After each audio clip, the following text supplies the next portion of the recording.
Hello বন্ধুরা, আজ আমরা বেরিয়ে পড়েছিলাম গণেশ ঠাকুর দেখার জন্য। দেখো আমরা কত সুন্দর ঠাকুরগুলো দেখিয়েছি। এখানে দেখো গণেশ ঠাকুর স্বামী স্ত্রী করেছে, ঠাকুরটা খুব দারুণ হয়েছে। তোমরা যদি সামনে থেকে দেখো আরও সুন্দর দেখতে পাবে। সব ঠাকুরগুলো খুব মিষ্টি হয়েছে।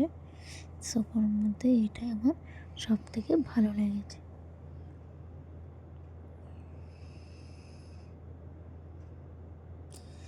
তোমাদের কোন ঠাকুরটা ভালো লেগেছে অবশ্যই তোমরা কমেন্ট করে জানিও।